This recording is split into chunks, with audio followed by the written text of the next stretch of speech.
ಇನ್ನು ಬೆಂಗಳೂರಲ್ಲಿ ಡಿವೈಎಸ್ಪಿ ವಿರುದ್ಧ ಲಂಚ ಪಡೆದ ಆರೋಪ ಕೇಳಿಬರ್ತಾ ಇದೆ. ಸುಕನ್ಯಾ ದೂರಿನನ್ವಯ ಲೋಕಾಯುಕ್ತದಲ್ಲಿ ಎಫ್ಐಆರ್ ದಾಖಲಾಗಿದೆ. ಡಿವೈಎಸ್ಪಿ ಮಹೇಶ್ವರ ಗೌಡ ವಿರುದ್ಧ ಎಫ್ಐಆರ್ ದಾಖಲಾಗಿದೆ. ಡಿವೈಎಸ್ಪಿ ವಿರುದ್ಧ ಲಂಚ ಪಡೆದ ಆರೋಪ ಮಹೇಶ್ವರ ಗೌಡ ವಿರುದ್ಧ ಎಫ್ಐಆರ್ ದಾಖಲಾಗಿದೆ. ಡಿಸಿಆರ್ಎಯಲ್ಲಿ ಕಚೇರಿ ಮಾಡ್ತಾ ಇದ್ದ ಡಿವೈಎಸ್ಪಿ ಮಹೇಶ್ವರ ಗೌಡ ಎಸ್ಸಿ ದೌರ್ಜನ್ಯ ಕೇಸ್ ಮುಚ್ಚಿ ಹಾಕೋದಕ್ಕೆ ಲಂಚದ ಆರೋಪ ಕೇಳಿಬರ್ತಾ ಇದೆ. ಮಹೇಶ್ವರ್ ಜೊತೆ ಕಾನ್ಸ್ಟೇಬಲ್ ಬಸವರಾಜ್ ಮೇಲೂ ಕೂಡ ಕೇಸ್ ದಾಖಲಾಗಿದೆ. ಸುಕನ್ಯಾ ಸೇರಿದಂತೆ 19 ಮಂದಿ ವಿರುದ್ಧ ದಾಖಲಾಗಿತ್ತು ಅಟ್ರಾಸಿಟಿ ಕೇಸ್. ಆರ್ಆರ್ ನಗರದಲ್ಲಿ ನಡೆದಂತ ಜಗಳ ಸಂಬಂಧ ಅಟ್ರಾಸಿಟಿ ಕೇಸ್ ಕೂಡ ಆಗಿತ್ತು. ಪಕ್ಕದ ಅಂಗಡಿಯವರೇ 19 ಮಂದಿ ಮೇಲೆ ಕೇಸನ್ನ ದಾಖಲು ಮಾಡಿದ್ರು. ಈ ಸಂಬಂಧ ಸುಕನ್ಯಾ ಸಂಪರ್ಕ ಮಾಡಿದ್ದಂತ ಡಿಸಿಆರ್ಇ ಕಾನ್ಸ್ಟೇಬಲ್ ಬಸವರಾಜು 19 ಮಂದಿಯು ತಲಾ 35,000 ರೂಪಾಯಿ ಕೊಡಿ ಅಂತ ಕೇಳಿದ್ದಾರೆ. ಡಿವೈಎಸ್ಪಿ ಮಹೇಶ್ವರ ಗೌಡ ಬಳಿ ಕರ್ಕೊಂಡು ಹೋಗಿ ಮಾತನಾಡಿಸಿದ್ರು. ಆಗ ಡಿವೈಎಸ್ಪಿ ಬೇಲ್ಗೆ ಎಷ್ಟು ಖರ್ಚಾಗುತ್ತೆ ಅಂತ ಕೇಳಿದ್ದಾರೆ. ಯಾಕಂದ್ರೆ ಸುಮ್ಮನೆ ಯಾರೋ ಮಾಡತ್ತಂದ್ರೆ ನಾವು ಯಾರೋ ಅನ್ಬೋದು, ಅವ್ರು ಹೇಳಿದ್ದಾರೆ ನಿಮ್ಮಿಂದ ಎಷ್ಟಾಗುತ್ತೆ ಅನ್ನೋಂಥ ಒಂದು ಅವ್ರಿಗೆ ಹೇಳಿದ್ರಂದ್ರೆ ನಾವು ಅವ್ರಿಗೆ ಕನ್ವೆ ಮಾಡ್ತೇವೆ. ನೀವು ನೋಡಿ ಸರ್, ನೀವು ನೋಡಿ ಅನ್ನೋದು ಏನಿಲ್ಲ.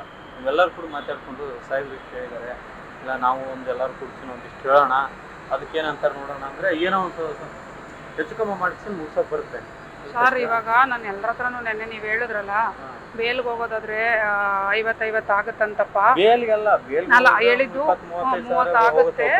ಒಬ್ಬೊಬ್ರು 50 ಕೊಟ್ಬಿಡಕ್ಕೆ ಹೇಳಿ ಸಾಹೇಬ್ರು ಹೇಳಿದ್ರಂತೆ ಅಂತಾನೆ ನಾನು ಬೆಳಗ್ಗೆ ಹೋಗಿ ಕರೆಸಿ ಮಾತಾಡಿದೆ. ಈಗ ನಿಮ್ದು ಇದು ಏನ್ ಮಾತಾಡ್ತಾರೆ ಅಂತಂದ್ರೆ, ವಿತ್ ಬೇಲು ನಿಮ್ದು ಎಫ್ಐಆರಿಂದ ಇಲ್ಲಿ ಇದು ಮುಗಿತಂದ್ರೆ ನೀವು ಇಲ್ಲಿ ಕೋರ್ಟಿಗೆ ಹೋಗೋಕ್ಕಾಗಲ್ಲ, ಏನೂ ಆಗಲ್ಲ, ಎಲ್ಲಾನು ಇಲ್ಲಿಗೆ ಮುಗಿಸ್ಬಿಡ್ತಾರೆ.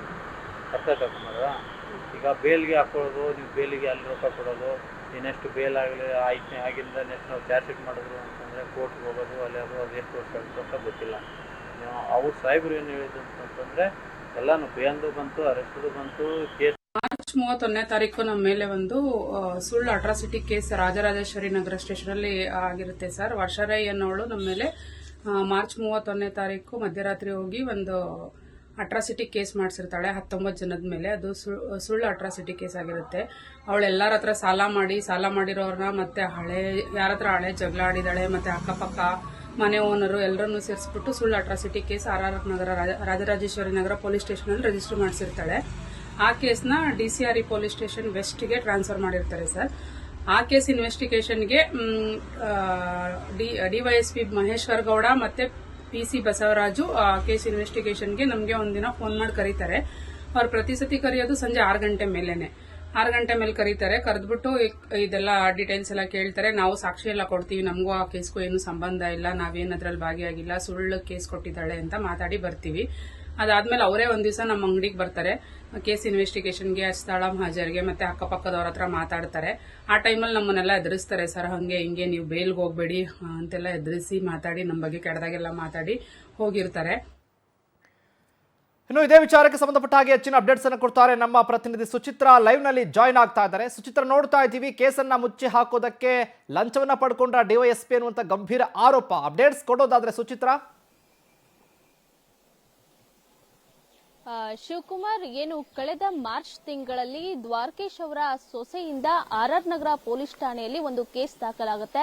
ಇದರಲ್ಲಿ 19 ಜನರ ವಿರುದ್ಧ ಅಟ್ರಾಸಿಟಿ ಕೇಸನ್ನ ಕೂಡ ದ್ವಾರಕೇಶ್ ಅವರ ಸೊಸೆ ವರ್ಷರೈ ಅವರು ಮಾಡ್ತಾರೆ. ಇದೇ ಒಂದು ವಿಚಾರಕ್ಕೆ ಸಂಬಂಧಪಟ್ಟಂತೆ ಈ ಒಂದು ಕೇಸ್ ಡಿಸಿಆರ್ಎ ಇಲಾಖಾ ವಿಭಾಗದ ಡಿವೈಎಸ್ಪಿ ಆಗಿರುವಂತಹ ಮಹೇಶ್ವರ್ ರಾವ್ ಗೌಡ ಅವರು ಈ ಒಂದು ಪ್ರಕರಣವನ್ನ ತನಿಖೆಯನ್ನ ಮಾಡ್ತಾ ಇರ್ತಾರೆ.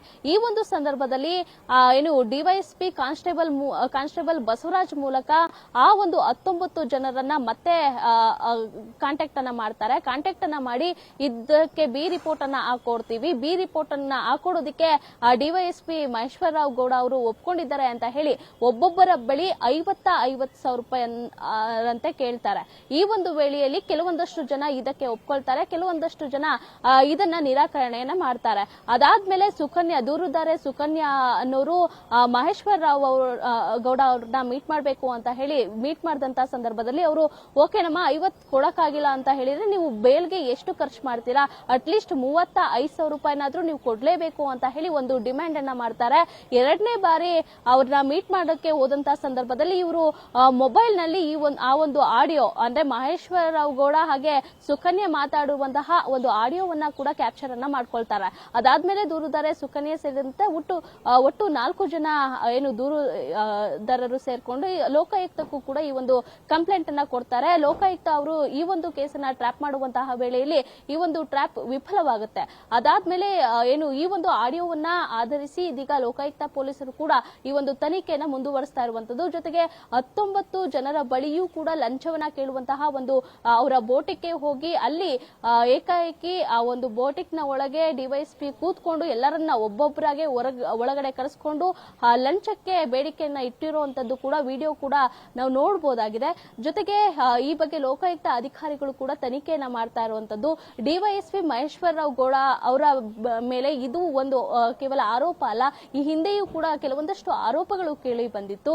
ಒಟ್ನಲ್ಲಿ ಇವರ ಮೇಲೆ ಏನು ಗಂಭೀರ ಆರೋಪ ಕೇಳಿ ಬಂದಿರುವಂತದ್ದು.